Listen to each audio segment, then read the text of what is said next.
Welcome to the Terrible Podcast with your hosts from SteelersDepot.com, where you can find all your latest and greatest Steelers news. It's Dave Bryan and Alex Kozora, always lit, talking Steelers. And now, here's Dave and Alex.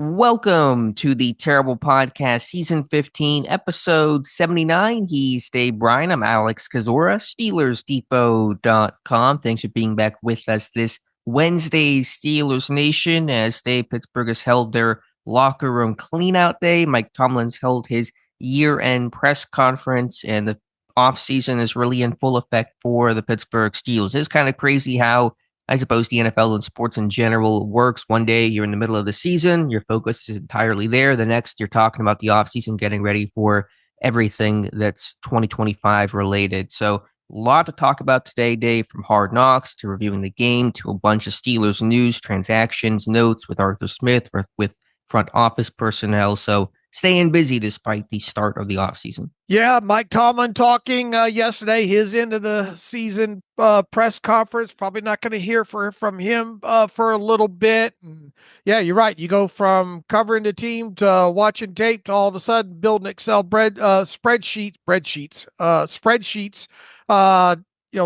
starting to take a deeper dive into these draft prospects and helping the team get ready to go to the Shrine Bowl and Senior Bowl and getting them prepped that way. So, yeah, it moved. The NFL calendar does not wait, does it? No, it is merciless for sure. Let's kind of back into this thing and talk about some of the game stuff, and then we'll get into the Tomlin press conference. A lot to discuss there. Some quarterback talk on Fields and Wilson, and Tomlin searching for answers as Pittsburgh has another disappointing end of the season. Pittsburgh also signing a bunch of players to reserve future contracts. We'll talk about those, many of them from the team's practice squad, but a couple of external names, including a quarterback as well. But Hard Knocks last night, Dave, the last episode that Pittsburgh will be involved in, that aired out there on HBO Max. Obviously, not a fun episode to watch from a Steelers lens perspective, which really became a Ravens sizzle reel in this one with how dominant their performance was. I don't know if there's any big takeaways here. Mike Tomlin with a different tactic during the week before the game, trying to have a more positive focus and reminding players and showing TV clips of some of the impact plays they've made in these Steelers-Ravens series. There was a Nick Herbig forced fumble. There was George Pickens' touchdown in Week 5 of 2023, Joey Porter Jr.'s first interception. So, Tomlin tried this positive mindset to try to remind the team what they are capable of doing, but obviously the results didn't change. Yeah, he didn't show enough of it. Didn't work for sure. I've been thinking of, obviously in real time watching that, thinking about it and, showing all the visuals up there. And he showed the George Pickens touchdown. What was that last 2023? Season? Yeah, 2023 against the Ravens. Showed the Joey Porter interception. Showed obviously some things from the first meeting. Herbig stripping the ball out and all like that, and telling his coaches how reinforcing through visuals that they've already, what they've done and how they can do it. I thought that was interesting. Obviously, they didn't get the job done in the end there, and I was thinking after the fact, you want to use visuals like that now moving forward. I'm not so sure from this moment on right now throughout that team facility on every TV, and I would imagine there's a bunch of them around in that facility. I would have on every other screen. One screen I'd have the TV copy of that loss to the Ravens in the wild card running. And on the other, every other TV from there, I'd have the all 22 running for the entire off season. Every time those players walk into that building, they have, they'll be bombarded with having to watch both the TV copy and the all 22, and I would run it until the next time they play the Ravens. So you better hope that you play the Ravens early in the 2025 season. You want to reinforce something, make them sick of what they saw. That's just kind of what ran through my mind there. All right, well there you go. So it would not be a fun time in that Steelers facility if Dave Bryan was in charge of the programming aspect of things. The other thing that was notable, small thing, but it's a reminder of kind of the human side of football, finality, and how much teams change season to season. And Pittsburgh obviously needs and will experience a fair amount of change this offseason. Kind of a moment that many reminded of, Ben and Pouncey after that 2020 wild card loss. Naji Harris and Pat Frymuth sitting on the bench as the game was either in the final seconds or officially over, just having a quiet moment together. And, Pat just briefly mentioning to Naji, wish it could have been different, been through a lot. And those guys obviously came in together in the same rookie class and have played together. And, Naji, a free agent. To me, if you want to read into it a little bit more than just kind of the surface level, acknowledging the loss and the pain that comes with that, a realization this was Naji Harris's last game in Pittsburgh. A pretty probably safe assumption to make, but I think that moment captured it well.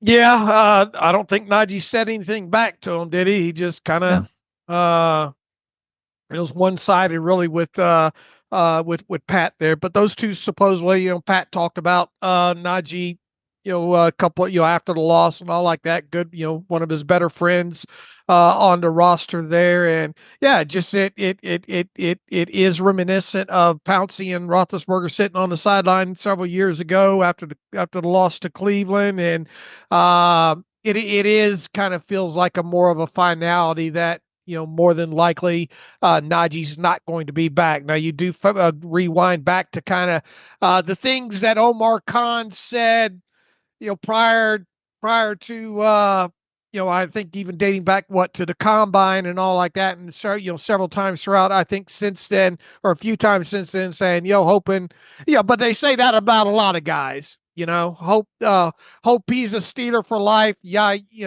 yada, and then a lot of times that doesn't work out. But from what it does, it feel like Naji's kind of ready for a change as well too, though. Have you got kind of the sense of that, or is that just Naji?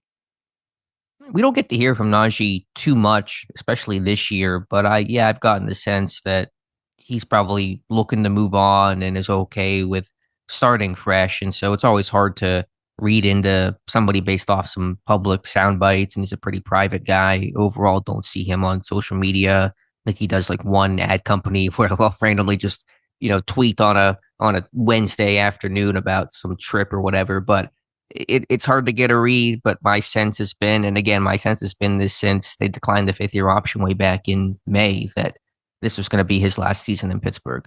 Yeah. Ever since they didn't obviously pick up the option, 5th-year option, and then had the opportunity to sign him prior to the start of this season, didn't do it. And they're obviously not going to franchise tag him either. So I think a guy like him's I think I'm probably going to land with the Raiders. That would probably be my first guess there, but we'll see. And Max Crosby of the Raiders already recruiting Naji Harris, saying he'd be a great addition, and he'd love for Naji to head back to I guess not the Bay Area, but out close to where he grew up. Anything else from Hard Knocks, Dave, that caught your attention? Mike Tomlin just kind of while the plays are going on, not doing a good enough job of keeping Lamar, getting Lamar off his spot. And I think he didn't even call watch for 43 Justice Hill, I think, on the touchdown. Did he? You never know where they cut that, then splice it together and all like that. But it felt like that might be in real time. Boy, what a big play that ended up being.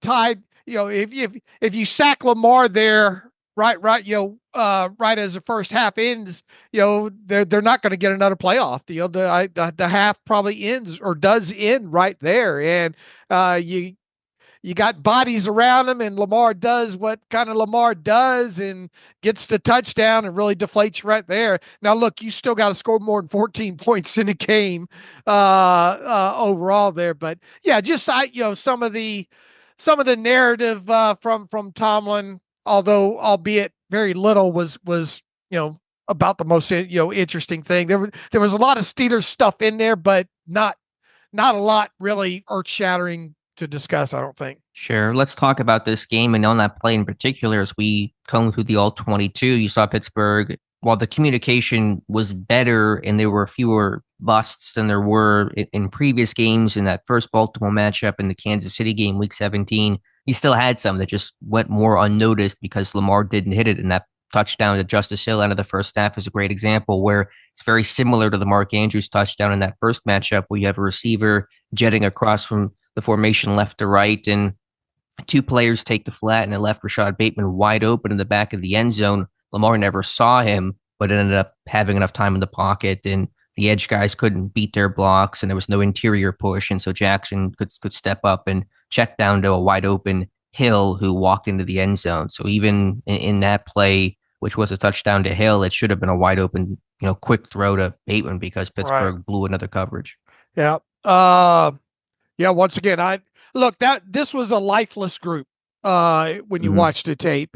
Not a lot of energy overall, and for the familiarity that these two teams, Mike Tomlin talked about. Look, I thought the Ravens did a nice job with a few wrinkles off of their zone read and stuff like that. But I mean, it wasn't monumental, and the Steelers really, I don't think, did much of a mess charge at the quarterback. They were more keying in on trying to crash down on Henry, and you're not doing a good job scraping. And when you did scrape over the top there, Minka early in the game just gets juked out by Lamar, and just the overall physicality when you roll back to kind of the physicality of that first meeting, and really even the second game, the loss to the Ravens had portions of where you could see the physicality on both sides and the effort there. It was in this one on the defensive side of football, just kind of going through the motions. And Patrick Queen, the report came out that he needed like 4 IVs or something, battling the flu and all like that. But I mean, it looked like a lot of people on that defense had the flu, if that was the case. And even the long Henry run to kind of seal it there, it was like, you got it kind of things, everybody expecting somebody else to make a play. Not a great job of filling gaps overall. These guys couldn't get off the blocks. They were just getting manhandled by offensive linemen at the second level, fullback at the second level, receivers doing a good job out on the out on the edge, and even when guys would try to tackle like Minka and Cameron Sutton, just getting out physical, sat down, and that was concerning aspect on a defensive side of football when you just look at the overall effort and physicality that wasn't there. Yeah, he summed it up well. And Mike Tomlin, who's usually pretty introspective about what went wrong during games, about some schematic issue, some situational issue, whenever he spoke, I believe post-game, and then certainly during his year-end press conference yesterday, just said Baltimore was simply the better team. And that's really the right way to probably frame things, where there is no need to have a super deep analysis of the issues in this game, at least defensively for Pittsburgh, where they just were not physical enough. Their pad level wasn't good. They didn't get off the ball. They didn't get off of blocks. They didn't tackle well. A number of times, Derrick Henry just had big runways to build up speed. That's the last thing you can afford to do against Derrick Henry, is let that guy get going. I'm just pulling up his yards before contact per attempt on PFR right now is 2.7. By comparison, Naji Harris 1.5, Jaylen Warren 1.5. So he's averaging almost 3 yards before contact per carry. And there are some out there where he's getting 6-7 yards before anyone lays a hand on him. And that's just unsustainable type of play. So yeah, Pittsburgh came out super flat. just super. And I hate to talk about effort in most cases because it's a really weighty thing to, I think, accuse guys of just not really playing hard. But it's impossible to look at this tape with the body language and the effort or lack thereof and say Pittsburgh came out playing hard. I mean, it really didn't feel like they were a team that was competitive getting off the bus. And that's why I go back to the alarming part. There are ways to lose games that are always tough, but you sit there and can understand it, can get your head around it. It's hard to get your head around how a healthy group overall came out this flat in a game where you had to get up, had to be physical, had to win the trenches, and Pittsburgh completely got dominated from snap one. It didn't take Captain Obvious to preview any game against the Ravens this year. On our side of things, talking about how Derrick Henry's just a guy that you just can't let gain up ahead of speed, especially if you're not making him shuffle those feet a little bit. If he's just able to upright and run on you and get through the line of scrimmage by a yard and a half, 2 yards like that, it becomes physics at that point, right? A guy that size moving the way that he moves. What did Minka say during the Hard Knocks? That guy's heavy, and you don't want your safeties to have to make a lot of tackles. In a game against Derrick Henry. If you're having to do that, things have gone terribly wrong. Unless you've got a guy coming in. Didn't we see in like that first game of Elliott going unblocked and shooting the gaps and making some plays that way? But obviously you didn't see a lot in this game. And once again, it boils back to kind of what we said, coming out of that loss, Sunday there. And then on into our Monday podcast, you better take a hard look at this. And it might sound like I was joking about showing that film throughout that facility throughout this offseason. I'm not, man. You got to take a hard look at both the tape from the Ravens and the Bengals, and you've got to make decisions this offseason to combat what those two teams offensively, because those two teams, the Bengals might change, one of the wide receivers or something like that, but build up their offensive line even better, because quite honestly, the Bengals offensive line certainly pales in comparison, I think, to what the Ravens are fielding right now, especially when it comes to physicality and run game goes and all like that. And you got two different quarterbacks too. You got one, highly mobile, extended play in Lamar Jackson,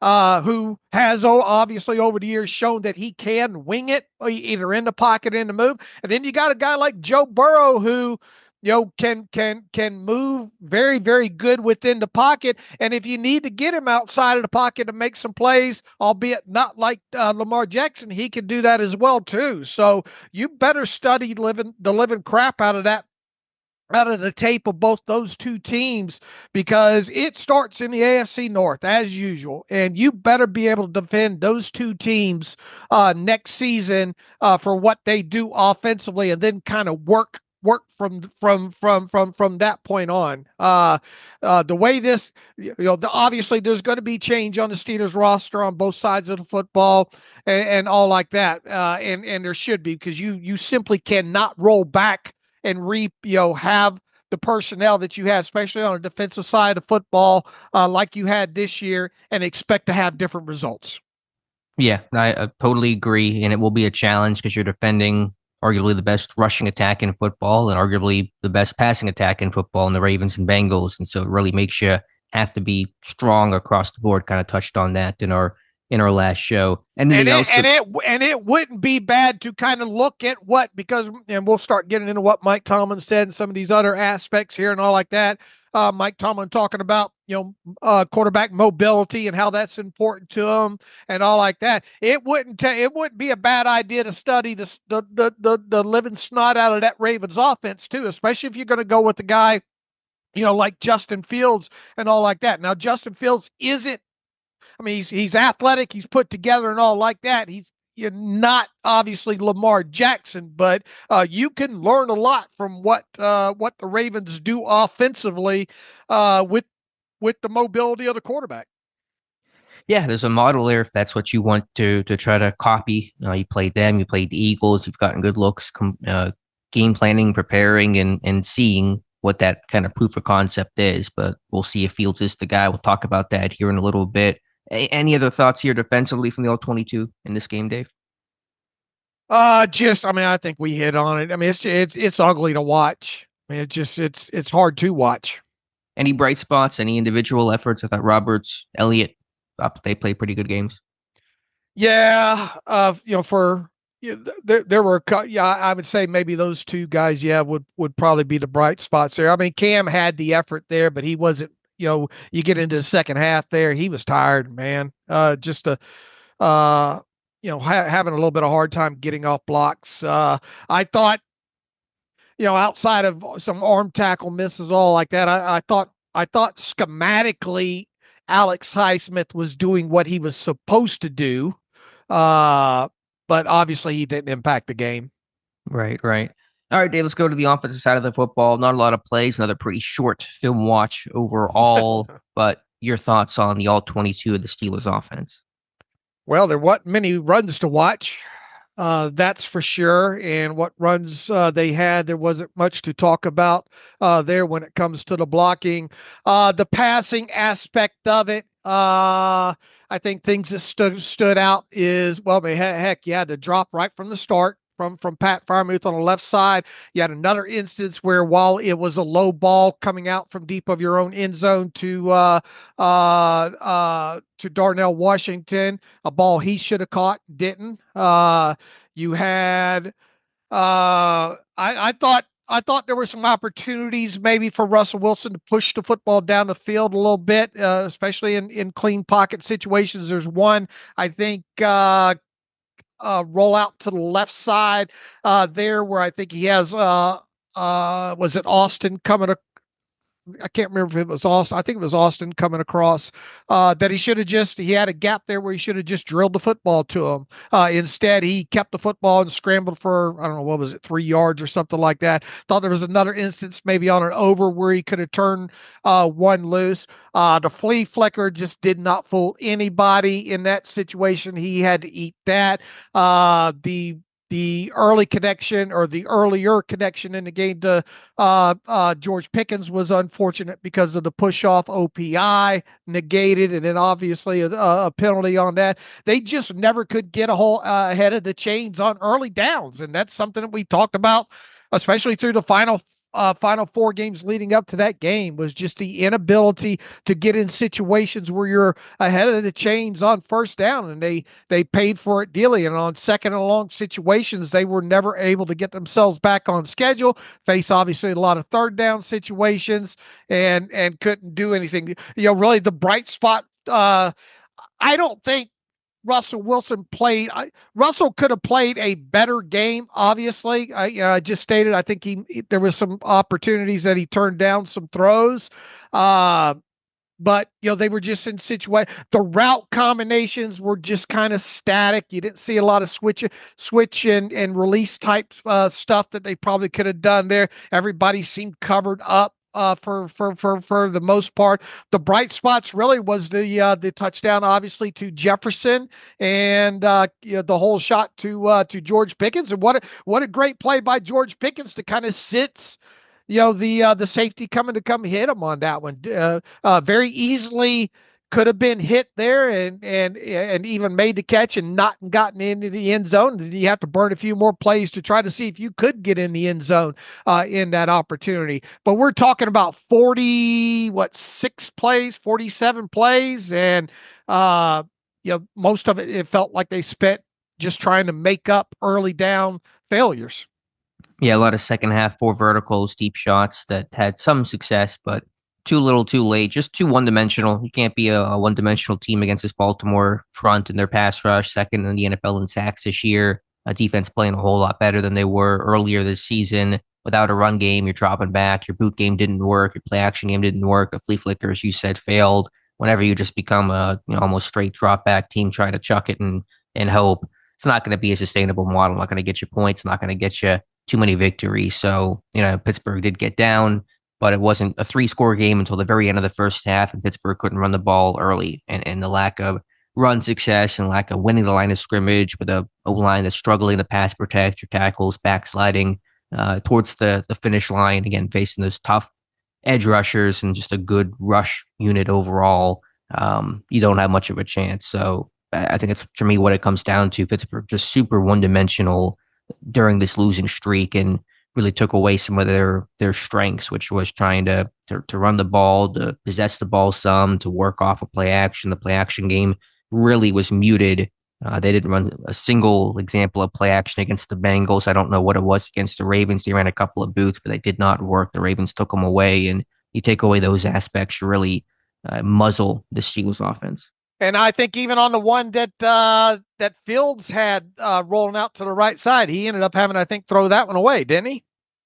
Yes, he did. Yeah. And there were 2 boots by Russ to the left. And the one I thought he should have drilled. One of those ones came off of play action where I thought he should have. That one I think was there if you go back and look at that. But I don't think the other one was there for him. Yeah. Yeah. And a couple where Russ isn't working the concept off his first read and then wants to roll out. And that led to a couple of throwaways on some of the spacing concepts they were trying to run on early downs.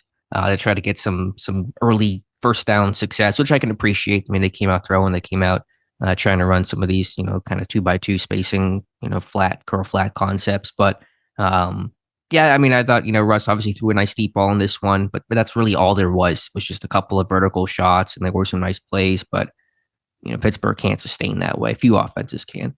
I went late last night. I was rolling through the next gen stats passing charts for the Russell Wilson games and just trying to kind of visually. I didn't go. I was doing it in a hurry, just kind of surface to kind of visualize in my mind some of the plays and the use of.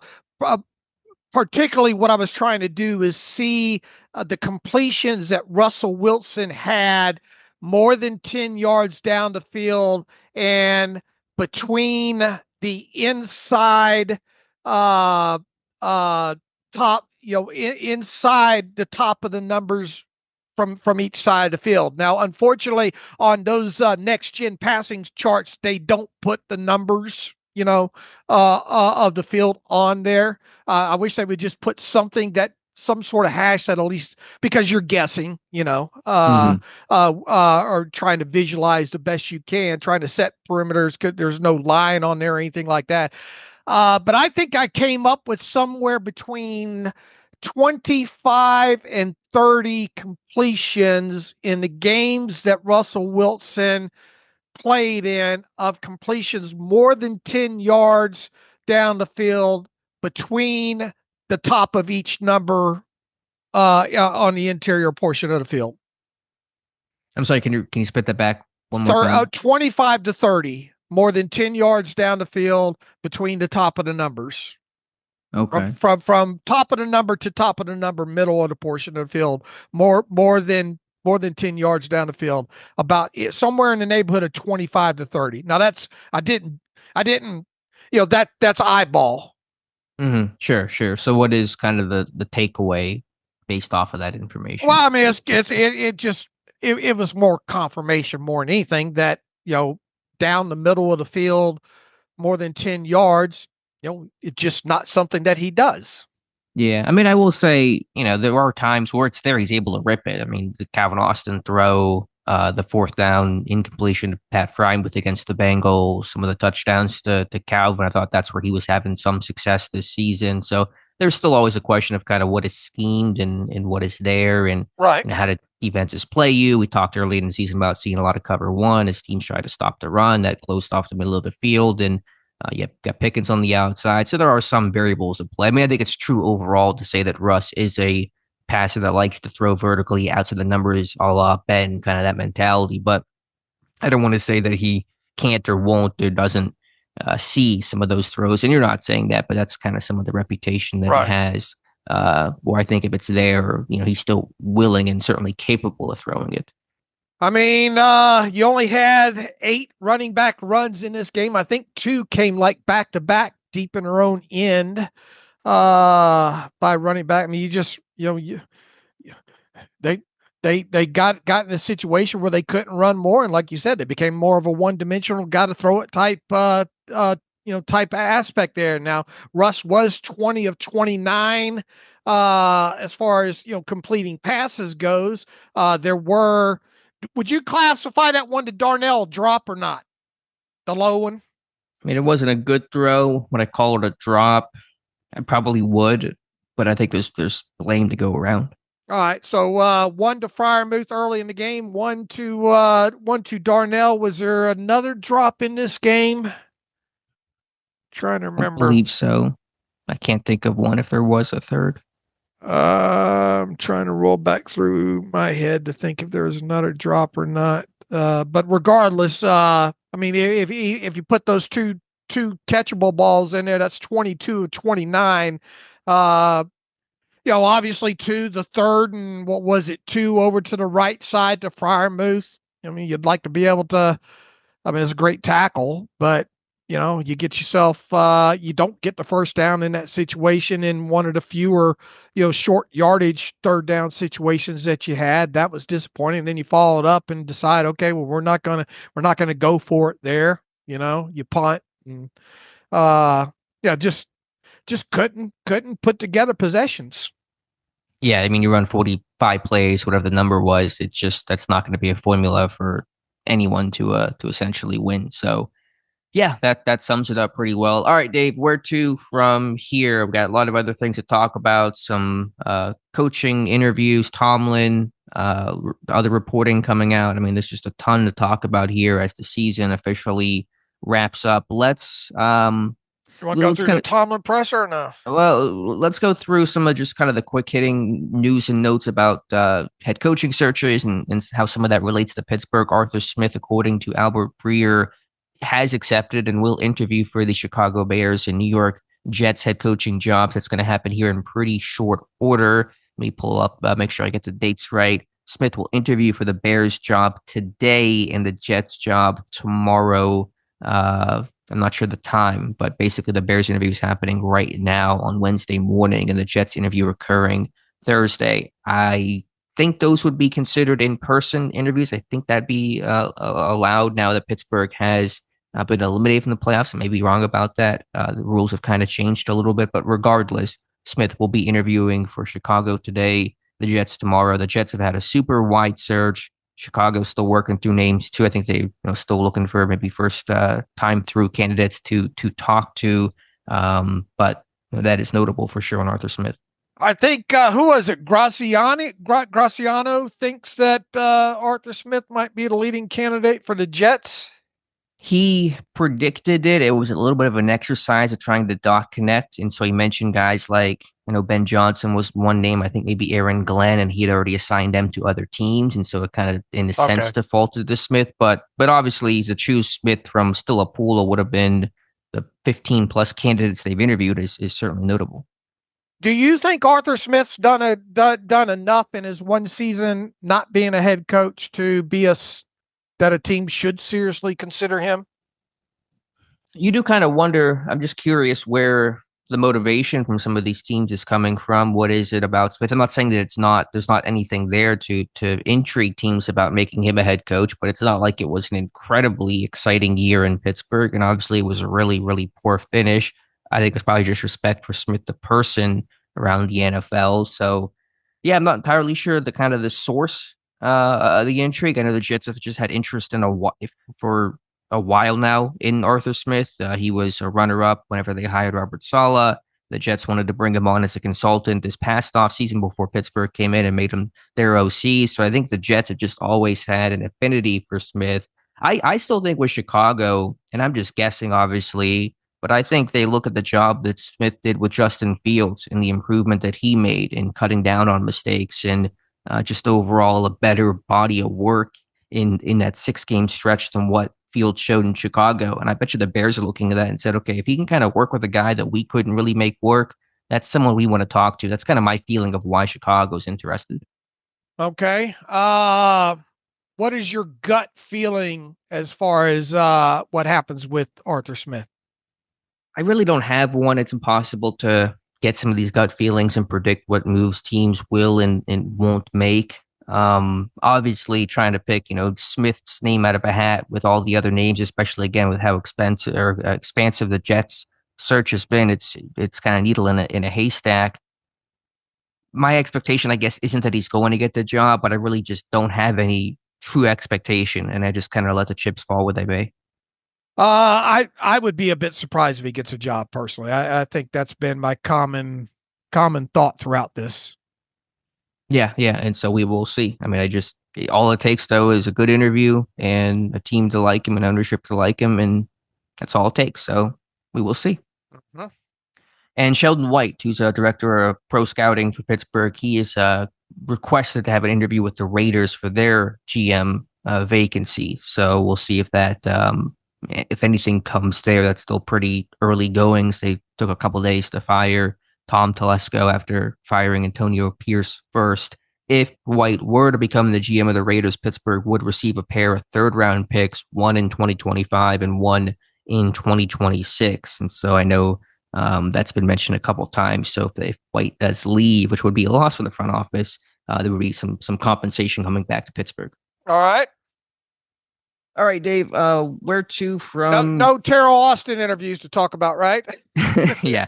Safe to say, nothing going on there. I want to mention one other thing, and this is all kind of going to get intertwined with Tomlin, his press conference. Mark Cabali, who I guess now is independently covering the team for the Pat McAfee show, had a Twitter article yesterday that discussed a rocky working relationship between Russell Wilson and Arthur Smith. I want to pull up the article here in just 1 second to make sure that I try to quote it fully accurately. He says, quote, "A team source recently said that Wilson and Smith did not have a very good working relationship, but fought through their differences as best they could," end quote. And what does that mean? Cabali does not detail what those differences were. We do know they worked together, as Cabali infers, some late Friday nights, and there were jokes during the season that their wives would call and wonder where the heck they are, and they'd be working together. But according to Cabali, they did not seem to see eye to eye. Makes you do kind of wonder, rolling back to about the time that Russell Wilson was coming back from the calf injury and Mike Tomlin making the decision to go from Fields to Russell Wilson, and kind of the scuttlebutt about that time was that if Arthur Smith had his druthers, that it would be Justin Fields. So it does kind of make you wonder about that. But I mean, did you ever get a sense from the outside that there was an issue between Russell Wilson and Arthur Smith?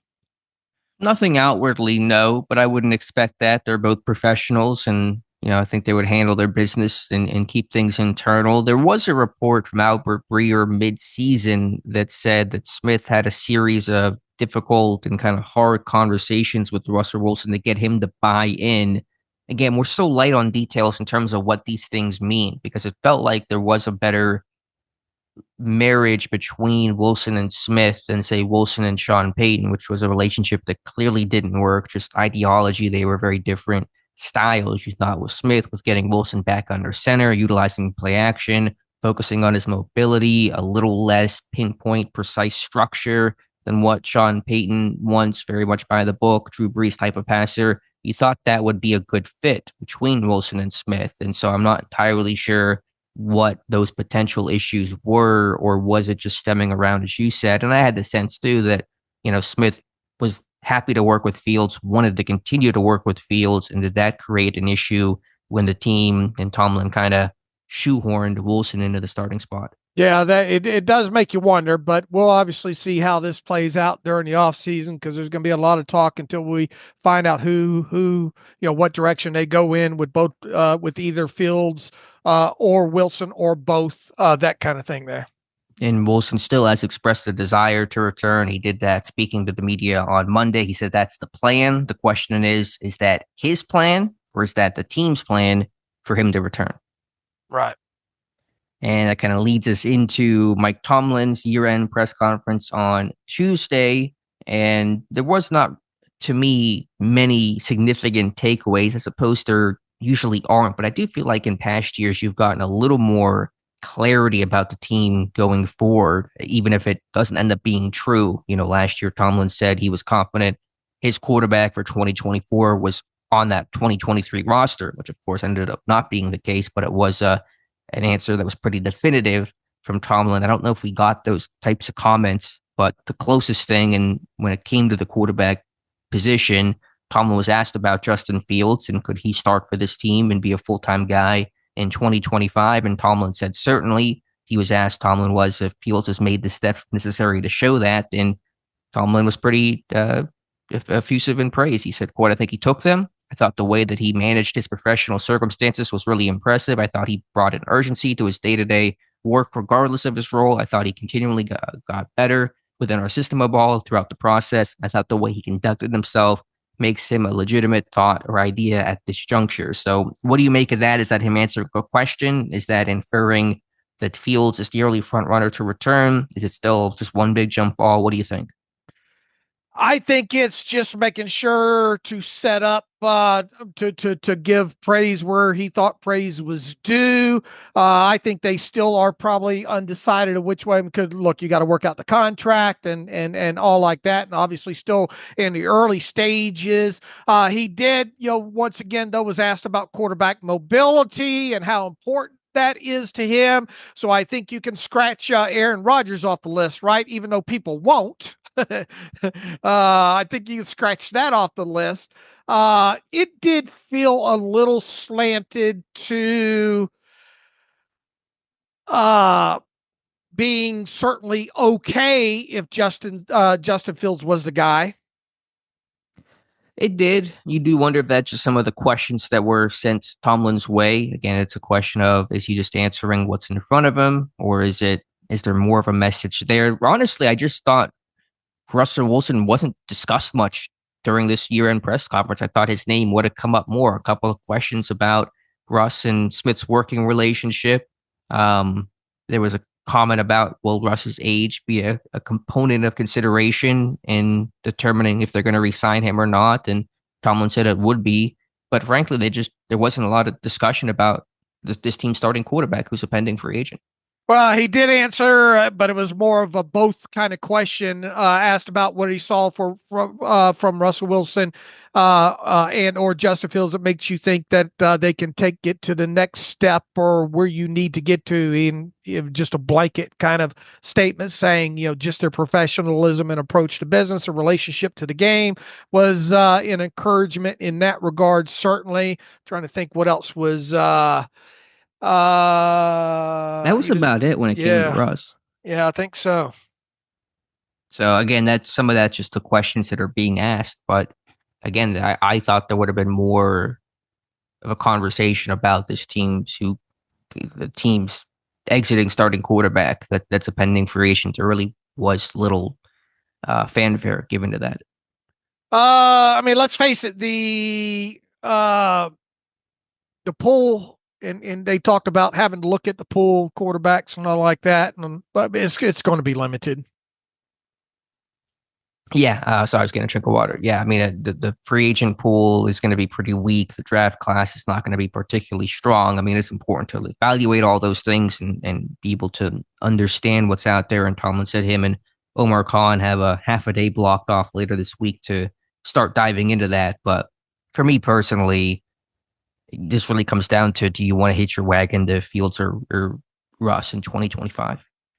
Yeah, and hopefully we will get our answer to that, before the start of free agency. I mean, I saw, and once again, I think if you're Justin Fields, you want to, you don't want to sign and then turn around and then the team dedicate more money to Russell Wilson for 2-3 years, and then you're locked in to potentially being the backup, right? Yeah, I think you want clarity on what your role would be and what the team's vision of you in the quarterback position for 2025 is. Yes. Do you think we get any clarity on this before March 1st? I mean, free agency is going to be March 12th or March 14th. So I don't know exactly, is it going to be March 3rd or March 1st or the very end of February. It's going to be hard to really dial into those dates, but I think before free agency, they're going to have to make a decision here and sign one of these guys. I mean, this is the number one decision, right? Yes. Who's going to be your quarterback? So, it feels like everything stems off of that. So I don't know if they'll have it done. Obviously, you can't do anything with the free agents until the start of the new league year. But you can your own, obviously, with guys with expiring contracts. So if you decide that, Justin Fields is the direction that you want to go in, then you probably want to try to get that sewn up before the start of the new league year in March. Yeah, I would think so, to have some good clarity and finality there and not worry about getting somebody coming in and taking a quarterback and really leaving you scrambling. Is this team stuck? That was a question that was asked. I thought it was a fair question. Is this team, we talk about what is the path forward and what moves could they make to really feel like they can become an appreciably better team and a better standing next year? It's hard to really see that path right now. It does feel like they're stuck, Alex. It does. It's hard right now, and obviously things can change as the offseason progresses and free agency and the draft. And I'm sure by the time we'll have rosier maybe glasses on, team into training camp and all like that. But look, it all boils down and it's lazy analysis, I know, but it's the truth. If you don't have, and look, he was asked to, we're kind of going through this in stages here, but he was asked about, would it behoove this organization to kind of take a step back in the franchise? In other words, would quote unquote a bad season to get you, at the top of the draft to draft this team's next quote unquote franchise quarterback, kind of be the worst thing. And then Mike Tomlin quickly fired that back. Lamar Jackson was not taken at the top of the first round.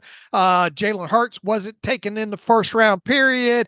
So that's not always the case, but then you roll back again to kind of our early thoughts on what this quarterback class is looking like. And if you're not at the top 5, 6, 7 picks here, you're probably not going to get one of the presumed top 2 quarterbacks, or really the echelon of this weak quarterback class here. So moving forward, to answer your question there, if you don't have a franchise quarterback in the NFL, yeah, you might be able to get to the playoffs. You might be able to win a playoff game. But I mean, this boils back to kind of something that you wrote within the last couple of weeks here. It feels like the standard is win one playoff game and then take it to the house, and then yay, whereas we're going to hear throughout the offseason, especially when we get into Art Rooney II and Omar Khan, our goal every year is to win the Super Bowl. It feels like it's miles away from that. So yeah, it does feel like this organization's stuck right now. Yeah, I agree. And I say that because, as you said, if you don't have a franchise quarterback, you're looking for one. And if you can't find one, that's the stuck part. If there was some doors that you could open and some levers you could pull to try to find that guy, then, maybe it wouldn't feel as stuck. But it feels like you're going into a year where, regardless, you go in with Russ or Fields or whatever, maybe better, and you want to try to, put in there the outlook for this team is going to be about the same, which is about where they're at right now, a 9-8, 10-7 team competing for a wild card spot and trying to get over that hump of finally winning a playoff game. And I go back to standard. The standard's not even win a playoff game. To me, that's like the goal, the measure of progress, because they're not getting there. The standard is what they've been doing, which is reducing themselves to a wild card team, a quick exit, a fairly competitive regular season club. And that's it. I mean, that's kind of where they've been. Again, standards are, what do you do consistently? What are expectations for the team? And that's literally what it's been for 8 years now. I mean, obviously you don't expect Mike Tomlin to come out and say, yeah, we're stuck. Sure. Right? Sure.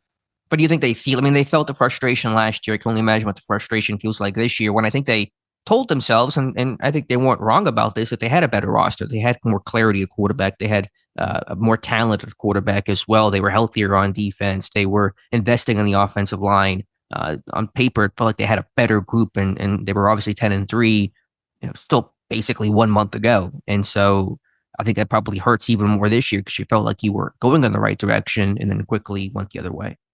Yeah, but I mean, even us, but not that we're the end all do all. Neither one of us thought this was a Super Bowl winning team coming out of training camp into the regular season. No, we thought maybe a better team, and certainly when they were 10-3, we felt like, okay, this team has a shot to at least win a playoff game. Where did the front office and Mike Tomlin, because apparently he's heavily involved in personnel decisions. Where was this team failed the most? Yeah, I think that's one of those things Tomlin was asked about, and he really couldn't give a good answer. Essentially, what was the source of the collapse? And I still frankly wrestle with that to a degree as well for Pittsburgh. I know they played some tough teams down the stretch, but that can't explain how uncompetitive Pittsburgh was across the board for their last 5 games. So, I mean, to me, was it?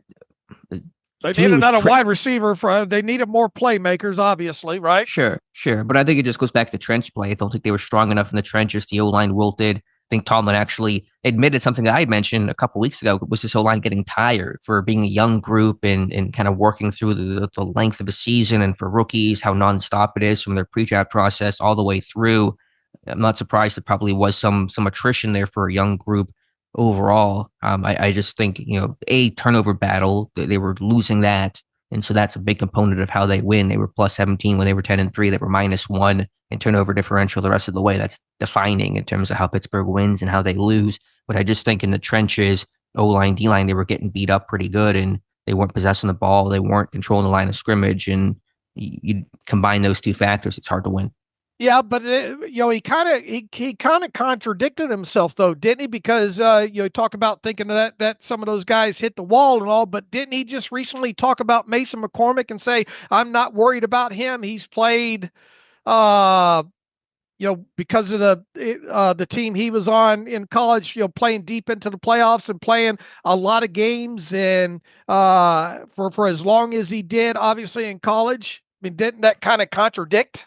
It does, but I think it's one of those things with white lies you say in the middle of the season, because you said, what are you going to say? Yeah, I'm worried about us fading here at the end. But I think once the season is officially over, you might be a little more honest in the evaluation of it. But yeah, I mean, you're right. He did say that a couple weeks ago. All right.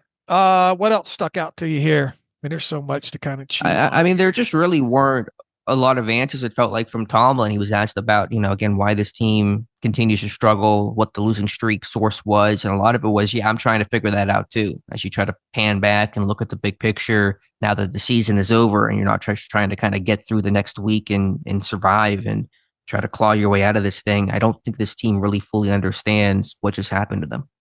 What did you think about the answer to, the fans asking,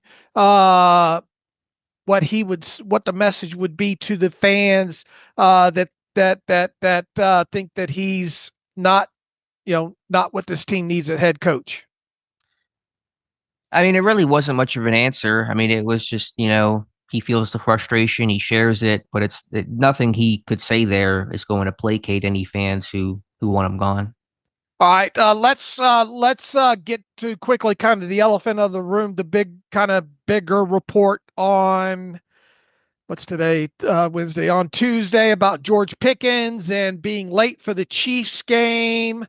Firsthand report from Mike DeFabo from The Athletic, saying that he saw it. He was DeFabo said he was in fact late for getting there himself on Christmas Day, and that saw a staffer frantic, and then George Pickens coming in after later than 90 minutes before kickoff and being whisked away. So it's hard for a firsthand. You have to take DeFabo at his word, right? Yeah, I mean, I believe he saw what he saw. You may lose some of the context beyond that, but his reporting is that Pickens showed up about 85 minutes before the Chiefs game, which was a 1:00 game, which puts it a little after 11:30. I believe he had said the team rule is to be there no more or no less than 2 hours before kickoff, and actives come at 11:30, 90 minutes before the game, and Pickens apparently, reportedly, showed up just after that. And so Mike Tomlin was asked about that as the last question of his press conference today, and seemed to be caught off guard by the question, to be honest with you, and kind of hammered and stammered around a little bit and just said he simply did not have a definitive answer either way. He said it was a little while ago. He has had a lot going on. He's busy pregame, but the bottom line is he did not confirm nor deny the report. All right, I am the last guy to criticize somebody for us in stuttering and going, trying to work my way through a reply. Here is exactly what Mike Tomlin said. If there is any accuracy to the reports that Pickens was late on Christmas Day to the game against the Chiefs, man, that's a few days back. I really don't know. I have an answer to that, to be quite honest with you. I got a lot going on in pregame. I can't answer that definitively. Now, look, we all, over the years, you transcribe these guys, and a lot of guys say, and we'll repeat words in a sentence and all. I mean, it's just, it happens. It's going to happen more times than not. That is the most, like, you kind of, I don't want to say off guard.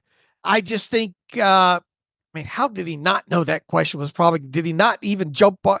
Maybe he doesn't pay attention to Twitter. Anyway. Well, a PR person is generally in charge of being like, hey, you're going to be asked about this. This report is out there. That's their job. Tomlin's job is not to do that, but there's usually a PR guy that does that. And then that report from DeFabo came out quite a bit longer than the 12:30 press conference started, right? Oh yeah. It was the morning news. So it wasn't like it came out 2 seconds before he took the podium. Right. Why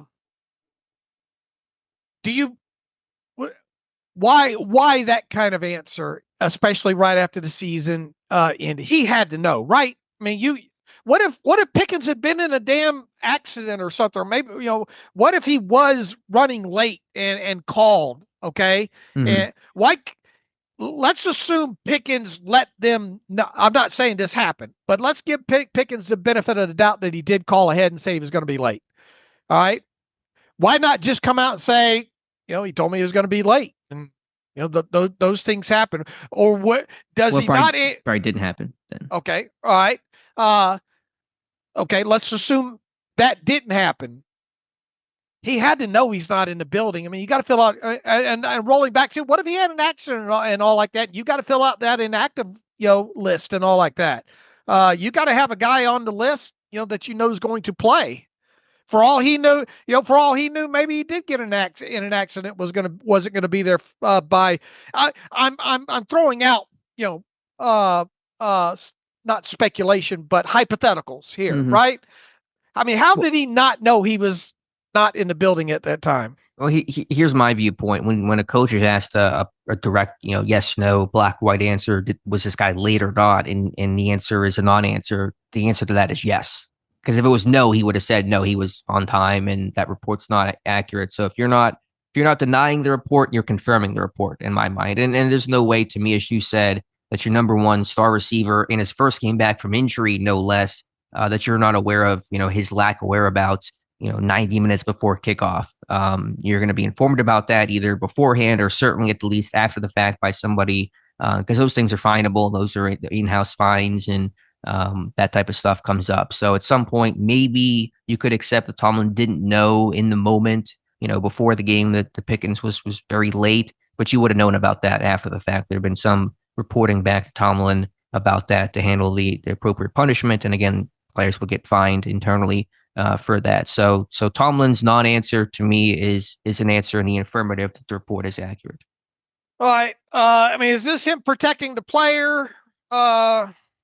What? Probably. Tomlin's been very protective of Pickens overall, so it would continue to track with kind of what he's done and how he's talked about Pickens publicly. Sure. All right. What did you think about what DeFabo said on 93.7 The Fan about Pickens and the locker room and all like that? Yeah, he said that he's talked to players that this is a common occurrence. That Pickens is often late for practice and other events, and I can even speak to that to a tiny degree. There were two occasions at training camp this year where Pickens, when you come out to training camp, you come out of the facility, down the long set of stairs, down a hill a little bit to the near practice field. The horn sounds at whatever time it's used to be 2:55, but whatever the time is in the morning now. And there were twice where Pickens came down basically as that opening horn was sounding, which technically made him late for the start of practice. You know, most players are showing up 10, 20 minutes beforehand. Some players half hour before that first horn goes off. There were two occasions where Pickens was there basically right at the horn, which is, you know, last guy's out. And that is, to me, basically late. And so that would also kind of track with the reporting that Pickens is habitually not on time. Right. And, you know, the what the team said about, you know, what some players almost like shrugging their shoulders, right? Isn't that kind of what he used? Yeah, basically just said, yeah, that's George, and that happens, and we all kind of accept that. Let's see. Here's what I put on Twitter after that report from DeFabo and before Mike Tomlin spoke yesterday. With him entering the final year of his rookie contract and thus looking for an extension, George Pickens was/is already going to be a huge storyline throughout the offseason. We've said that dating back to before the start of the season, right? Yep. The tardiness stuff surfacing today will only make those storylines worse. Mike Tomlin should take the opportunity to get out in front of this. And in parentheses, I put technically behind, however, today during his presser. If he doesn't, it's going to be ad nauseum picking stuff from us included. Sorry ahead of time.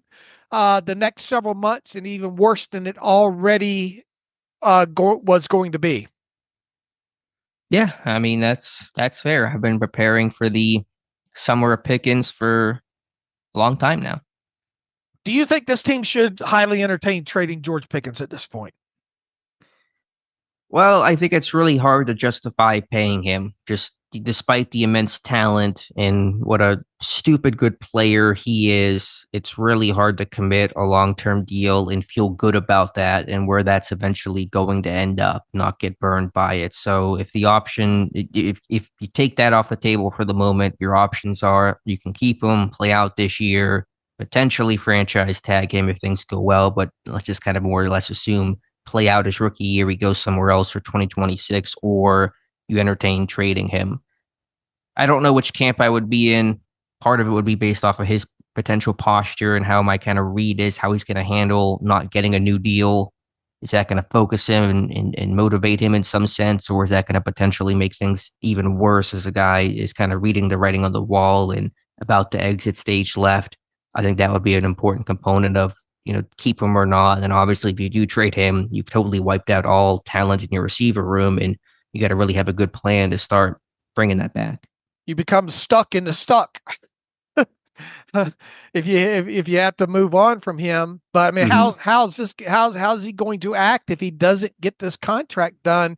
You know, early point. I mean, he undoubtedly is going to miss OTAs, right? Which you can't hold that against a player because clearly there at OTAs this year because they only show up a couple of days. The voluntary portion, right? And technically, you can't criticize a player for that because it's voluntary, right? Sure. Yeah, there's no. But a big deal will be made out of that just the same. It'll always be context with, well, he's not technically, you know, obligated to be there. All right. But that will be in the forefront. And then what happens from you know, obviously you got mandatory minicamp where he has to be there unless he wants to get fined. And then obviously training camp.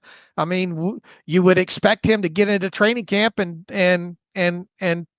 take the newfangled sit-in route, right?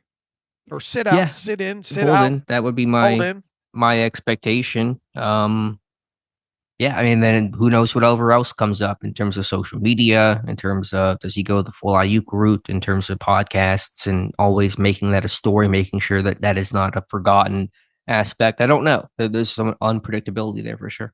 If you do trade him, though, again, you can't really trade him like earlier than later. You can't trade him in June, because as the Niners found out, that really hurts you as a team if you're trying to replenish talent and try to get something back. They wanted a receiver back. That's really why Brandon Ayuk is not a Steeler right now, is because Pittsburgh could not send a receiver back to them. So if you make the trade, it's kind of going to be on a Deontay timeline of happening in March. Right. And then what damage can he do in the meantime as far as culture, blah, blah, Well, I'm not worried about that. All right. Well, I mean, you talked about culture, earlier in the offseason. I mean, yeah, sure, but not in February. Like, the team's not even around each other, and it probably wouldn't even be that much of a stink, But I'm talking beyond February. I'm talking, into mandatory mini camp, training camp. If you don't trade him. If you don't trade him. I was saying if you do trade him by, say, March. But if you hold on to him, then you do wonder. I mean, it's already feels like they're trying to hang on to George Pickens, and there's a lot of time and energy spent on trying to coddle him and get him in the right mind space and headspace mindset, all that kind of stuff. So, I mean, certainly if you do keep him, you do worry about the impact on the locker room. All right, we're going to be talking about this for a while, so we don't need to spend a lot of time on George Pickens here right now. But what did you think about Tomlin's response to the growth aspect? I mean, certainly, there's a lot of room for growth there. I think he covered some ground in 2024, but there's certainly a heck of a lot more ground to be covered, and we'll see where it leads us.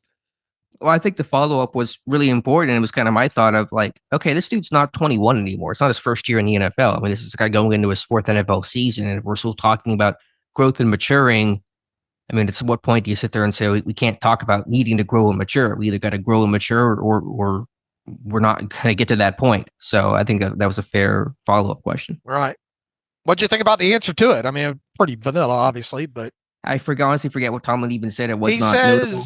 He says, I'm always concerned about the growth and development of individuals, whether it's skill relative to the positions that they hold, professionalism, maturity, or a combination of all the above. Yeah, I mean, that's just Tomlin, word salad there. So not a whole lot to address. Anything non-Pickens related to turn towards stay from this presser? Oh, man, there was, I mean, obviously we didn't get a lot upside, and we knew we weren't overall. So I'm trying to think if there's anything. I mean, he danced around the quarterback plan. Obviously, they had to let that flush out. What are the big changes? Conclusive takeaways from this? There really, I don't think, was a single solid takeaway from the Tomlin press conference, which I think is actually pretty unusual.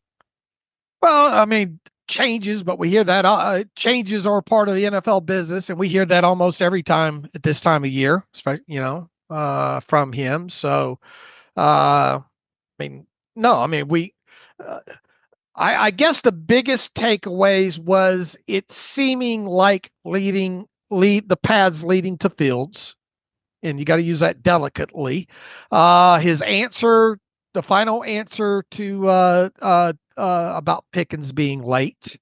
I mean, the wearing down physically of the younger guys, that was something.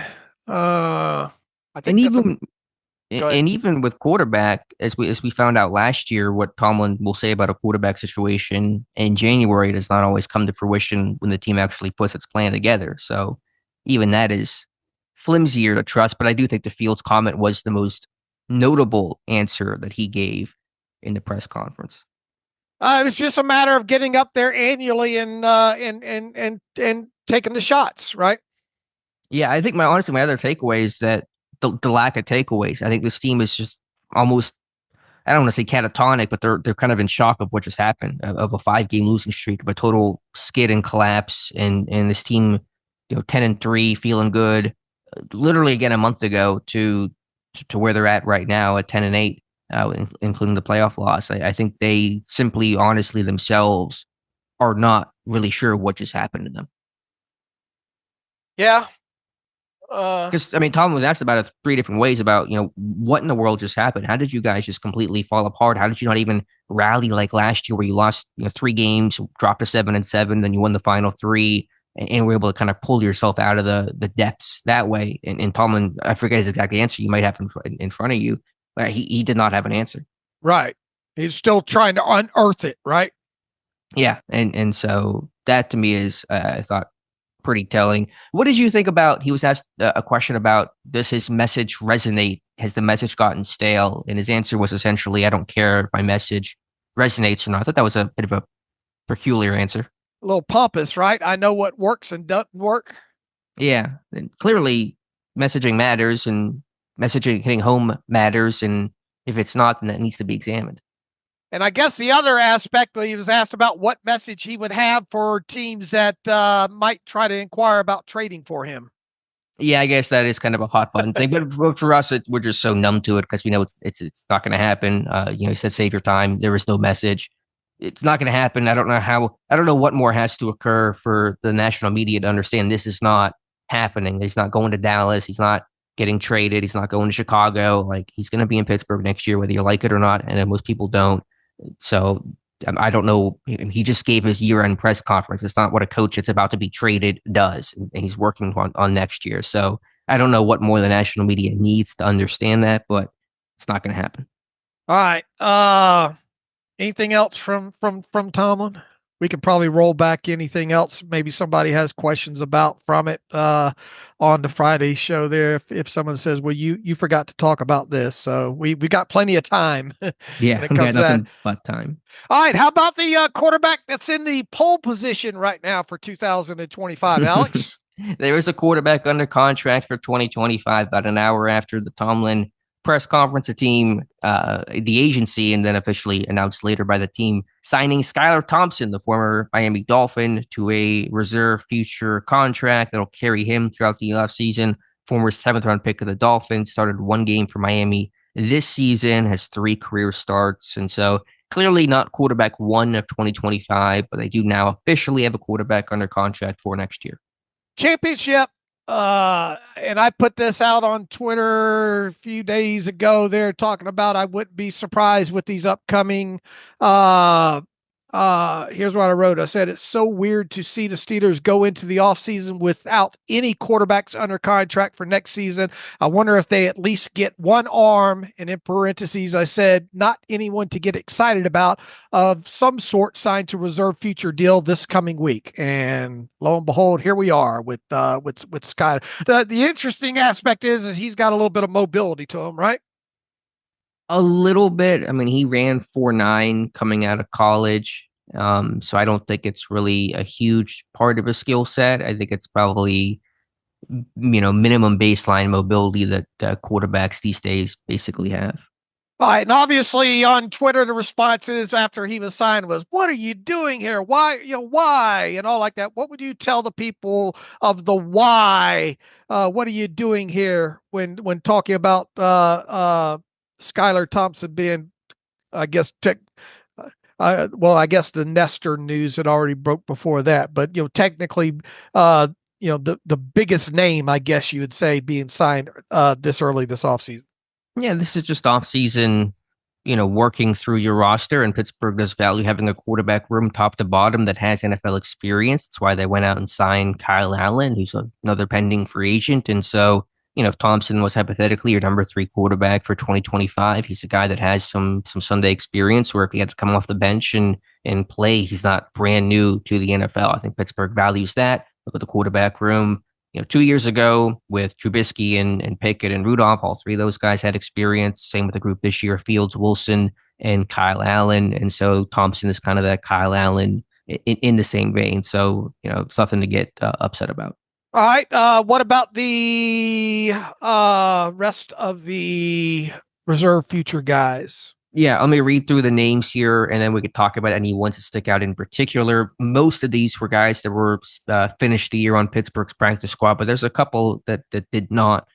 So these other signings, Thompson aside, are defensive back Joshua Bledsoe, offensive tackle Dylan Cook, defensive tackle Dominic Davis, linebacker Devin Harper, running back Evan Hull, DB Deshaun Jameson, wide receiver Brandon Johnson, guard Stephen Jones, linebacker Aku Leota, wide receiver Lance McCutcheon, DB Kyler McMichael, guard offensive lineman Doug Nestor, linebacker Thomas Rush, running back Aaron Shamplin, defensive tackle Jacob Slade, and linebacker Julius Welshoff. Again, most of these guys on the practice squad or had spent time in training camp with Pittsburgh and then came back or was on the practice squad throughout the season, but then maybe released. That was true of McCutcheon, of Davis. McMichael was in training camp. The true outsiders that were not in the building beforehand, and some of these guys had been worked out throughout the season, is Bledsoe, Hull, Jones, let's see, Rush, and of course Thompson. Those are the kind of true outsiders that have been added. All right, what you commented on Stephen Jones? Yeah, I liked him. They brought him in for a visit last year. Pittsburgh did at Oregon. He's kind of a McCormick body type. He's tall, he's big, he's strong. Not as athletic, he's a little stiffer than probably McCormick, but I like Stephen Jones coming out. I thought he was a really underrated name. He was with the Jags last year, undrafted free agent. I thought that was one of the more notable names from the outside group to be added. All right, I'll need to try to rewind, go through my notes, see if I have anything on him. Nobody else really sticks out. I'm glad they got Julius Welshoff. I mean, you kind of knew that was coming. Interesting thing that they did with him, right? Well, I mean, it's interesting to me. It's not interesting. Yeah, different definitions. Interesting to the rest of the folks, kind of rolling back to the pre-game transactions ahead of the game against the Ravens. We saw Scotty Miller sign back to the practice squad, and then obviously elevated along with Agnew, and both those guys ended up inactive.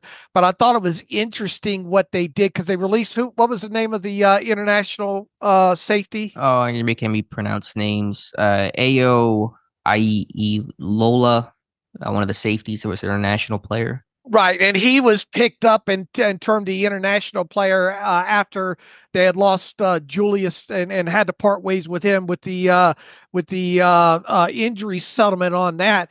And it fascinated me, because it's something I wouldn't even think of, and I didn't even think of at the time, that they had to make a spot on the roster for Scotty Miller. And what they ended up doing so they could keep the 17 number in totality is they released the safety who had the international tag, and they switched the tag on from Julius to the international player to make room for Scotty Miller. Well, once again, it's just only things like that are the things that fascinate me, but do not fascinate the masses, and it allowed them to not cut Julius on top of that, so he ended the season on the practice squad, and then you turn around. That was not that it wasn't going to happen anyway, but made it a lot easier to have negotiation with him and get him signed to a reserve futures deal right after the season. So can they now carry 91? Is Welshoff still international for this offseason? How does that work? I don't. Does every team now get the international designation, or do they? Is it what? I think every team is able to get one international player now, but can you carry that over? Can a player be the international player for more than 1 year now? I think you can, but don't quote me on that. I lost, because it used to be it was only like a division that had the international players, right? Yeah, that was like where Christian Scotland Williamson, like the AFC North, was designated as the. I think every team now can designate one international player. All right, so maybe I'll have to research that. I don't know for sure if they can, but it would make sense if they were able to. Yeah, so I don't know. I mean, obviously, if they get to 91, then we'll be able to tell. But I don't think they're going to get there till after the draft potentially. So I don't know if we're really going to have a good read on that for a while now. Right. I do have a quick kind of a loosely cap update for you after this all transpired now, and I've been waiting. Prior to these reserve future guys getting signed, I think they had 39 players under contract for 2025, not counting Mike Williams, whose contract will void in February there. And then obviously you add 17 reserve future guys. That pushes you beyond the 51, which allows you to start working on a rule of 51. Now, I went through and approximated what these salaries are going to be on these reserve future guys, and that's kind of tricky because of the credited seasons. And did a guy like Welshoff, for example, did he get 3-game pay as part of the injury settlement to give him a credited season. I'm assuming that he did. There's one or two players that I'm not 100% sure of what level of what credited season they're going to play at there. But I mean, if I'm off, it's not off by much here. And this is based off of, here's one thing that I reported a couple of days ago as well too. The Steelers will carry over a little bit more than 6.8 million in unused salary cap space for 2024 into 2025. Right now, kind of what people are working off of expected salary cap number league wide is 272.5 million. We won't know that number for easily, probably official number for easily at least a couple more weeks. So that's at least a starting point, but once again, not set in stone. I don't see there as being, and this could change as well too, off-season adjustments as far as like, what do they call those disagreements? When it claims, in any type of things that, injury claims or whatnot that need to be settled. There's nothing on the books right now that could change here in the coming weeks here, but I don't have anything firm on that right now. We do know what the dead money is, at least on the books right now for 2025, and that really revolves around, I think, 3 of the undrafted guys undrafted free agent guys that they had gave signing bonuses to last year. That totals about, I think, a little bit more than $45,000 here. Long story short, if you want a number that this team is under a supposed cap number of 272.5 million right now, and you factor in things like George Pickens getting the proven performance escalator during the offseason based on and that number comes off of what they think the salary cap number is. So you're playing with a technically unofficial number there.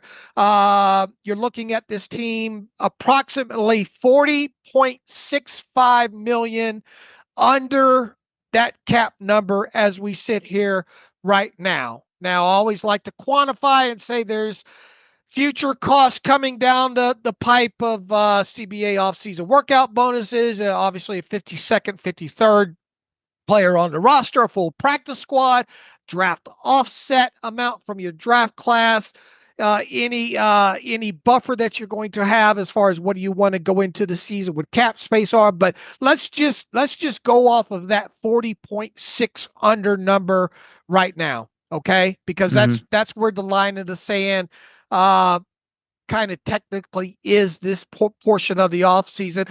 That's a lot of salary cap space. And then even if you factor in kind of these future projected costs down the line this offseason and work that off of the $40.6 million number, you're right around 24.4 million under the cap, which is obviously a lot of salary cap space. And we just had the conversation the other day about projected, start of the new league year cuts, right? And the list isn't going to be long, but there's going to be players that are cut. And what did we trim out? 30 million from that? Yeah, excuse me, we did. Yeah. All right. So, I mean, if you want to look at this thing, if you want to take verbatim that the 4 guys that I think will get cut prior to March 1st, I mean, you're looking at in the moment come March 1st of being, 70 million under the cap. Yeah, it's a ton of space, and it's going to give them some flexibility. Question is what they'll do with it, and that's what will keep us busy throughout this time. All right, I'll have a post of that going into the weekend, I hope, put together, waiting for some finality on a couple of these reserve future guys' salaries and all. They're all going to be 1-year minimal deals. They always are. And the Thompson one, what did I say? 1 year, 1.1 million on him for his credited seasons there. So if anybody wants to, now look, don't take that 40.6 number and go out spending it all right now, because like I said, you got projected costs. But I mean, also I think you can start planning ahead to at least $25 million being freed up prior to the start of the new league year in cuts, and maybe even as much as like 30 million and all like that. But at least that gives our listeners a kind of idea where this team is from a cap perspective with the initial rule of 51. Yeah, no, it's good information. It's the number one place that anyone should be looking towards where Pittsburgh is at financially, salary cap wise. And so I look forward to that post and figuring this thing out as the offseason continues on. When will we know the official salary cap? Is that closer to a March thing? Yeah, normally, I mean, I think they did. Wasn't there a report that maybe we'll learn it a little bit earlier this offseason? But even so, it's going to be after the Super Bowl for sure, I would think. It's probably going to be closer to March 1st. Then maybe we'll know about the combine time this year. Okay, that'd be nice. All right. So once again, I'll have a post coming on that, and I'll kind of detail where this team can cut and lay out kind of the expected forthcoming costs once you get closer to the start of the season and those kind of things there. But overall, this team's in good cap space overall. Now you're going to have the conversations about guys like Pickens. Are they going to extend the contract of TJ Watt, give him an extension? Boswell, that's another one. Who else is going kind of into their final year of their contract that might need talk about an extension here? There are not many question. of them, right? Yeah. You're not going to do anything with Sayamalo, right? Not going to do anything there. I think so. I mean, we're not who else here? I mean, the list of prospective extensions is low.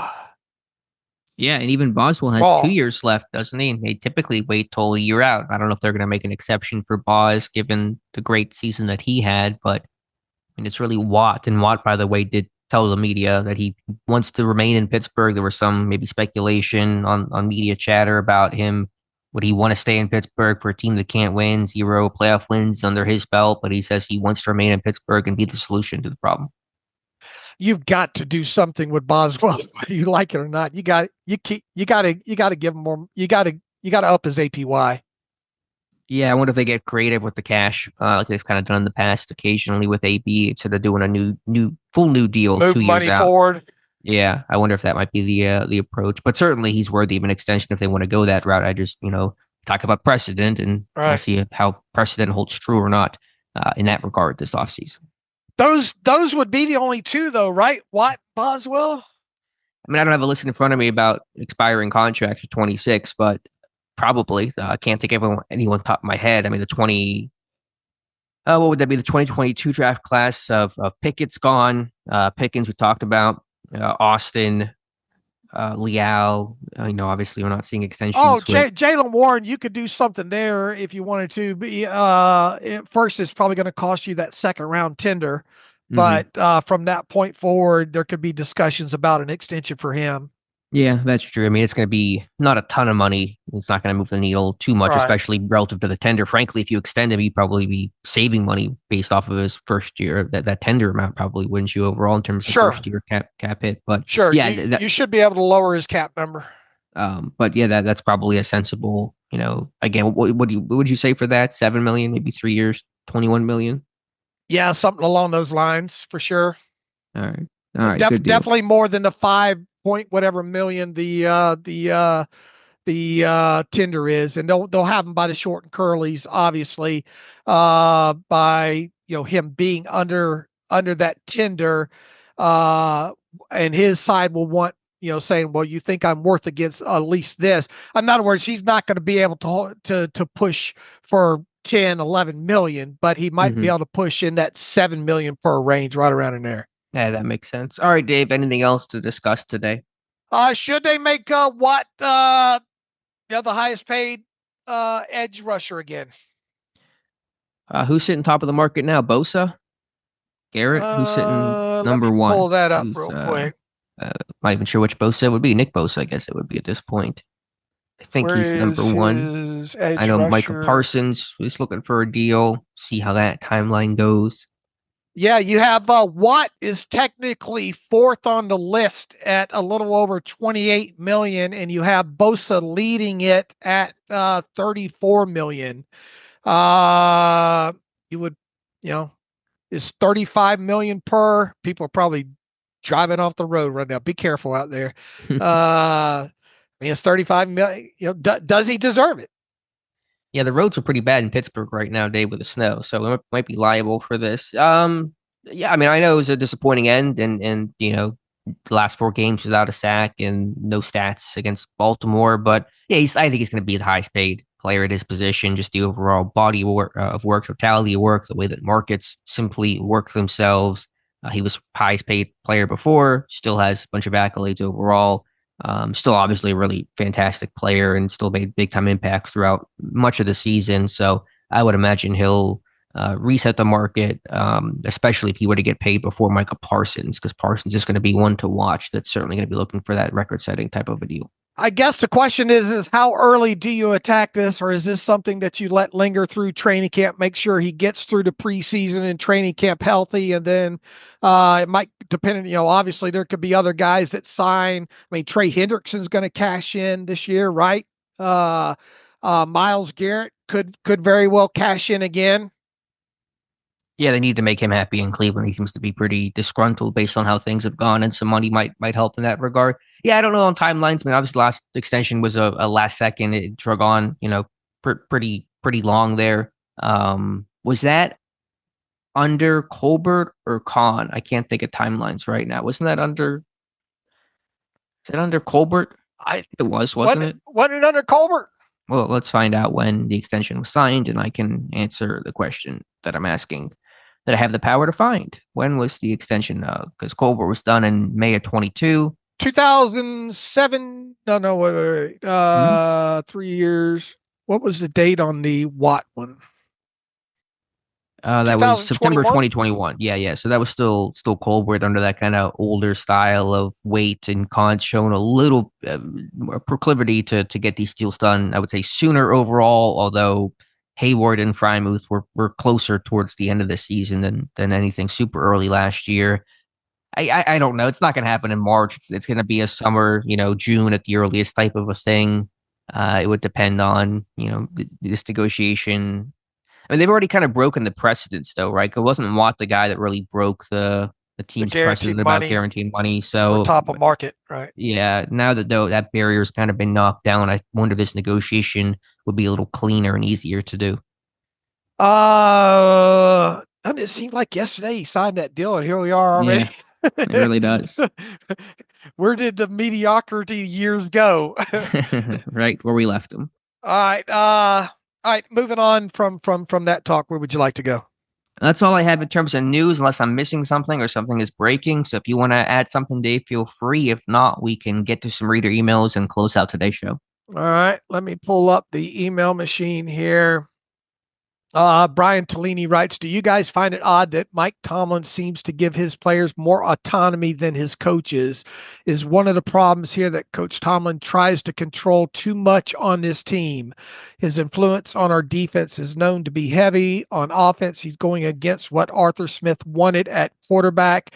It's Tomlin's team. He can obviously do what he wants, but the last decade has obviously shown it consistently is failing. If Tomlin is truly running this defense, the 38 points per game in the last 6 playoff games is all you need to know. If he's in charge of getting the team ready to play, the 0 points in the last 6 first quarters of playoff games is another. Does Rooney need to tell him to trust his coordinators as if his job depended on it? Yeah, I mean, it's one of those things that probably needs to be examined. Those things are more internal, and to know exactly. I mean, obviously, we know Tomlin has a lot of influence. Anytime you're the longest tenured head coach in football, you're going to have a big sphere of influence that just, I think, comes with the territory. But yeah, there's probably a fair discussion about influence, especially offensively, and letting your OC, be able to do his thing. I still think Smith has a lot of control, but yeah, on the quarterback change, I mean, I think Tomlin was certainly still driving the bus on that one. Do I you don't know. think there was a difference of an opinion there between Smith and Tomlin on Russell Wilson or Justin Fields? My sense is yes, and I'm just inferring and speculating from my outside perch, obviously. But I had that thought at the time, where I think based on some of the comments that Arthur Smith had talked about and a lot of the praise that he gave Justin Fields, and based on a lot of reporting, and Tomlin himself said he went Lone Ranger. And if we take that kind of pretty literally, that means that Tomlin was kind of in his own corner about wanting to go with Russ, and that means others weren't pulling as hard. Now, was there big dissension and was there infighting about the move? I don't think that happened. I think everyone's professional and went along with the move. But I personally thought at the time, and I will maintain that Smith wanted to stick with Justin Fields. Okay. Let's see here. Nathan Casey Rice saying, is it too optimistic to think that with the health? Oh, you forgot the Davante Adams stuff. We forgot the Davante Adams stuff. Yeah. Davante Adams was on Up and Adams with Kay Adams, and I was given a couple of comments actually, I think pretty recently about praising Pittsburgh and talking up George Pickens, but said he would love to play for Mike Tomlin, and he's a guy that's likely to be a free agent this year. He's under contract, but with a huge bloated salary next year with the Jets regime restarting. I imagine Adams is going to get cut, and so you wonder if that is he putting out some feelers to come to Pittsburgh, perhaps. How do you feel about that? Would you go down that road? We talked just the other day about how, man, this team gonna need 2, maybe 3 wide receivers, new in that room, right? And it wouldn't be the worst thing to get an experienced guy like Adams, who is up there in age. His price tag is everything, obviously, but I guess the question is could you see them going down that path if they don't go down the T. Higgins path or someone comparable that way? I'm intrigued by the idea. There's a concern and question over age and contract. I don't know what his market value would be. It's not going to be top of the market, but it's certainly not going to be cheap either. But I think he's a really good route runner with a great release package and good hands. And I think you're looking for somebody that can get off the line, that can create separation, that you would trust. So, yeah, I'd be open to the idea. But again, I don't know what that contract would be, given he's 32. He's played for a lot of big money. He's not going to play for super cheap. So I don't know how that's going to fit, but I'm open to it. Yeah, I'd be open to it as well too. Could you see them being open to it? Yeah, I could. As a potential big splash signing. So especially if Pickens were to go, but even without, you think there'd be maybe some interest there. Real quick, kind of we're jumping all around here. The hierarchy that we talked about and them bucking the hierarchy aspect of this. I would draw the line right now with the hierarchy at Cameron Hayward at $14.5 million. All right. And above him, I think you got TJ Watt and Alex Highsmith, I think, is ahead of him right now, ahead of Hayward, and obviously Mika Fitzpatrick ahead. Do you think they bust that? And it's way, way early, but using 14, will they sign an outsider in unrestricted free agency with a APY greater than that of Cam Hayward's of $14.5 million? Yeah, it's super hard to predict this far out, but off the top, I'll say yes. I'll say no. I want to see him do it. Reverse psychology, Dad. Yeah. I think they should. Obviously, we talked about that as in a precedent talk that we had the other day there. Okay, let's move back into the questions here. Nathan writes, is it too optimistic to think that with a healthy Tunnel at right tackle, Broderick Jones at his more natural left tackle, and Frazier McCormick in year 2, Sayamalo in a contract year, and a good O-line coach, he has Munchak obviously resurfacing, this time of year. Almost all the Steelers' issues vanish. Better time of possession, staying ahead of the sticks due to successful running. Opens up playbook, converting short yardage, blah, blah, blah, protecting the quarterback. Play action passing. Defense did not wilt down the stretch, particularly due to their own issues, but when the time of possession so slanted. All right, so in so many words, do you think just merely having those guys back and a new offensive line coach will solve a lot of the ills?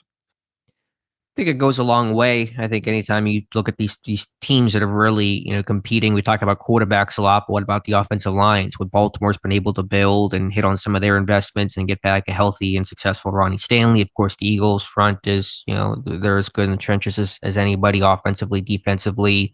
You look at the Rams, for example, they've made some inroads offensive line and, just trenches in general, their D-line, the way they replenished and replaced Aaron Donald with multiple people, knew that wouldn't be a one-man, job and replacement was really impressive and is key to their success. So, I think a lot of questions still about, Broderick Jones. I don't know if putting him at left tackle is going to be the magic pill, but probably where it's going to likely go within more a pending free agent, and Fautanu going to have to learn a lot about him. But yeah, I would just say overall, this offensive line has to get developed. It has to grow. It has to be what Pittsburgh hopes it can be in the O-line coach. They got to get it right if they do move on from Pat Meyer. I was thinking about this, just big picture, what traits would they potentially look for in a new O-line coach? And, I don't want to kick Pat Meyer out just yet. He's still in Pittsburgh, but assuming he is replaced, do you hire somebody with probably a better NFL playing resume? In recent years, they've not done that with Surratt. Clem played, but it was a backup generally. Meyer didn't play in the NFL. Not that alone makes a good offensive line coach, but Mike Munchak certainly, I think, had, and players spoke about this, he had credibility because he was a gold jacket kind of a guy, and there was a bit more buy-in. So I just wonder if as one of many, but one resume point Pittsburgh would look towards in a new O-line hire is somebody that has a probably stronger NFL playing background. But regardless, yeah, I think the real hidden factor for this team's lack of success and some of their issues is not getting the O-line coach hires right. They've really whiffed on multiple of those, and that really produces a pain point for an organization, especially one without a franchise quarterback and one that is trying to invest in its offensive line without a really quality O-line coach to work that group. It's hard to get maximum return on investment. They better get it right, and people are going to be pissed off if they stay status quo, and with good reason. They better get this one right. What's all the late? What is? Do you remember what you even heard about the latest with Munchak? He was doing some consulting, I think, for the Rams, I believe. But that's the last I heard. I mean, he comes back to Pittsburgh each year for one of the golf tournaments they have, but I'm not aware of him doing anything more than that in Pittsburgh. All right. I mean, it's reasonable for people to be clamoring for him. I get it, obviously, but he's not the only name, and I'm not expecting Munchak to get hired if they do move on from Pat Meyer. All right, let's move down through another email or two here. Adam Gesk says, before we put the kibosh on the Tomlin talk, I figured I'd get my take in. Give me your thoughts. He says, I think the reason the team has been in a 21-plus point deficit in 6 straight playoff games and generally struggles with really good teams is because Tomlin doesn't believe in a strategy or trickery and instead believes that players have to make plays even if you telegraph to the other team what you're going to do. The fact that we've had elite defenders allows us to accomplish this against weaker opponents on defense, but it will never work against the best and the brightest. There are plenty of quotes and stats that attest to this being Tomlin's approach, possibly none more frustrating than TJ Watt being taken out of the play whenever a good offense feels like it.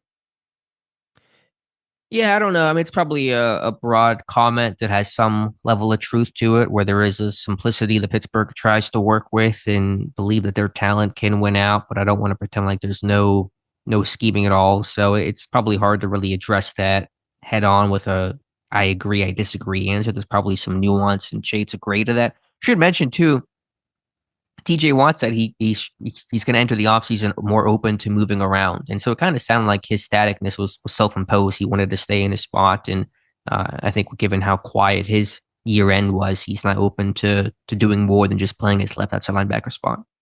All right. Yeah, they definitely need to consider that for sure. They need to get him. I imagine we'll get some videos during the offseason of him, Highsmith, and Herbig up in Wisconsin, uh, drilling and maybe working each one coming off or what specifically maybe working on working off of a right side, if you will.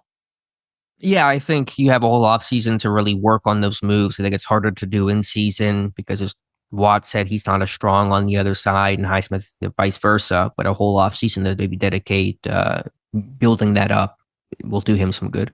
All right, let's take one more from Alec George, longtime listener of the show. Since AR2 seems committed to another year with Tomlin, I was wondering what kind of season the Steelers would need to have in 2025 to justify extending Tomlin another year further. You guys listed some goals to determine a successful season this year. If you were AR2, what goals would you set in your mind to determine if it's time to move on from Tomlin next year? Does a playoff win guarantee him 5 more years? Well, if he wins a playoff game, those discussions about would he return, they're gonna really go away. I mean, in terms of the goal, I think you copy and paste the goals of 24 to 25, find a quarterback of the future and win a playoff game. As again, measures of sign of progress for this organization. I still don't. I mean, who knows how next year's going to go? And that we talked about, the more these losses, this drought extends, the more that weight stacks up. But as long as Tomlin's getting paid and is under contract, I don't see him getting fired. I mean, he's getting paid a ton of money. I don't think Art Rooney's going to go out there, fire him, and then have to turn around and pay another coach pretty handsomely, especially one if he wants a pretty high prize. So I just don't see that being the MO of the organization historically. All right, maybe we can get one more in here. Let's see here. Paul Ryan, time of possession. Thanks again for being the most informative source of all things Steelers. The other day, you mentioned that neither the offense or the defense were to blame for our failure to succeed, but I would blame our offense for keeping our defense on the field 2/3 of the game with over 70 snaps on defense during the 5-game losing streak. Our years of success was keeping the defense fresh by winning time of possession with ball control and smash mouth football, which sadly the offense couldn't keep their end of the bargain, playing 3 games within 11 days, facing the 2 most dominant runners in the current NFL in Derrick Henry and Barkley, and a very possession-based KC team ran our defense down, and possibly the reason we couldn't get the Bengals off the field as well. Another game with over 70 snaps on defense, all that to face Derrick Henry again in the playoffs. I feel that the major reason TJ goes on to say about double team chipped Russell Wilson cost us in each of those 5 losses 2 turnovers, multiple 3 and outs, and doesn't look like there's much left in the tank there. At least with Justin Fields, we're converting on 3rd down and winning time of possession game, and still has upward projection if we build around that aspect of the future. Just your curious thoughts on all of this. Look, I mean, how many times do we talk about later in the season, man, this defense sure on the field a lot. Now, look, I don't want to get away from the fact that this was still a very team loss against the Ravens. Yeah, and I would just say across this losing streak, I mean, there's a chicken and egg component, and certainly the offense did little favor to the defense, but it went hand in hand to me. The defense didn't get their stops either. I mean, you watch, how many first drive touchdowns were they giving up? Pittsburgh was by the end of this thing. But KC did it. The Ravens did it in the wild card game. I mean, it was a 90-plus yard drive to start the game that Baltimore went down and chewed up Pittsburgh. That wasn't because the defense was tired on the first drive of the game. So I think it was all bad. I think it was not just offense tiring at the defense. I think both sides. It was uncomplimentary football for sure. It sure was concerning though, seeing that. And then look, even this Ravens game was 2-1 time of possession, almost on the money, right? Yeah, it was 39 and change to 20 and change, and 70 plays to 45 for Pittsburgh. I wonder if I still got these numbers here that I had pulled last night. But Pittsburgh had to get some 3rd down stops. Baltimore was 10 of 15 on 3rd down. You can't have a whatever that is 2/3 clip of success on 3rd down for a defense. You got to get a couple stops, and there were some that were 3rd and long. I mean, the one that was a touchdown was a 3rd and 13, or the second half after that Highsmith sack, 2nd and 20, not a 3rd down, but they get it all back. They get 21 yards pretty easily. I mean, that's stuff where the defense has to simply get stops. It's out of halftime. It's second play of the drive. got, I think Watt and Hayward are back in at that point. Defense has to get stops. I deleted the damn numbers that I went try to use StatHead to figure out teams that won the time of possession in 2024 regular season that won the game. And I think I want to say it was like 172. And I didn't dig down I set it at 30 minutes. Do you even know how to set that in there? If you use time, it diverts to 0. It's very sensitive on StatHead. There's some ways to do it, but it's do you have to use a decimal or something like that, or I think a colon, and I have to kind of set the times in certain ways. Yeah, it's tricky. Yeah, so I ended up having to just set it right at 30 and all like that. Then kind of weed out, and I didn't look at the overtime games because obviously you're gonna be we could have both teams over in that. But I want to say it was like 178 games, something like that. And how many are there in a season? Is it 272? I believe so. I don't maybe do math right now, but yeah, that sounds about right. Anyway, obviously it's not shocking. I was just doing it for shits and giggles or whatnot. But yeah, we just need to see the team possess the ball better on offense for sure, and keep the defense.